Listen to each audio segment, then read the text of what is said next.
Tässä on Katja Palmu markkinointiopistosta. Hei! Tässä videossa näytän, kuinka kuvan päälle voi kirjoittaa tekstiä ja käytämme ilmaista Paint.net-ohjelmaa. Eli mennään tänne Fileen, avataan kuva.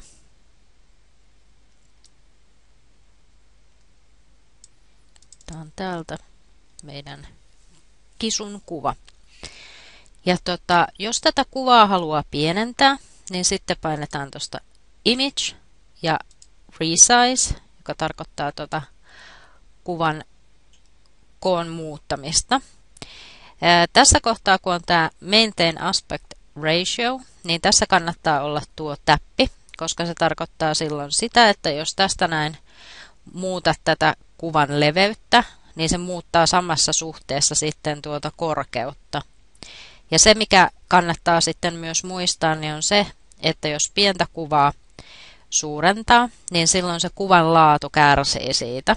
Eli kannattaa käyttää mahdollisimman isoa kuvaa, jota voi pienentää.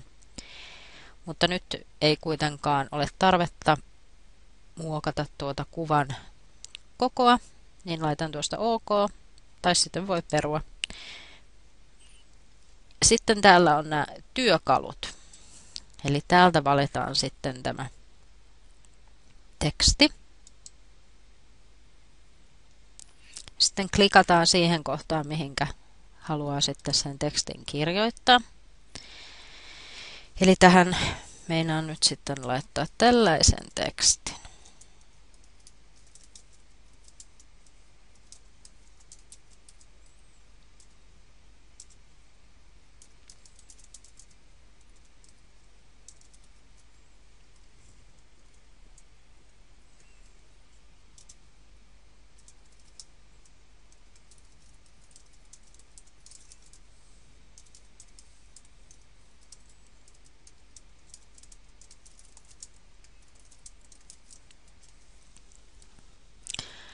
Tästä voi sitten fonttia vaihtaa täältä. Eli tästä voi sitten ottaa näin, niin se vaihtaa sen fontin siinä. Kokoa voi muokata tästä. Näin. Sen jälkeen sitten, kun on tyytyväinen, niin täältä voi myöskin sitten laittaa alleviivausta ja sitten laittaa sitä vähän vinoon ja sitten paksuntaa myös, mutta sitten kun on tyytyväinen siihen fonttiin ja sitten voi myöskin tietenkin keskentää tämän. Tästä siirretään. Eli esimerkiksi näin.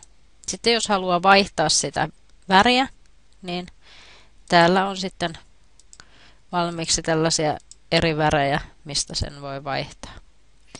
Ja jos nyt näyttää kuva juuri siltä, mitä halusit, niin sen jälkeen sitten tallennat sen, eli failia, save as, ja sitten tähän voi laittaa vaikka markkinointiopiston kisu. Ja tallennusmuotona kannattaa käyttää JPEGiä, se on yleensä semmoinen, mikä kelpaa joka paikkaan. Eli sitten tallennetaan. Ja sitten vielä OK. Täältä myöskin näkee sitten tiedon, että minkä kokoinen tämä faili on. Eli joskus jonnekin paikkaan, kun lataa kuvia, niin sitten voi olla joku rajoitus, että minkä kokoinen se on. Että jos tarvii tätä pienentää, niin sitten laitetaan tästä näin, niin sitten se vähän heikentää sitä kuvan laatua, mutta kumminkin ihan hyvin toimii.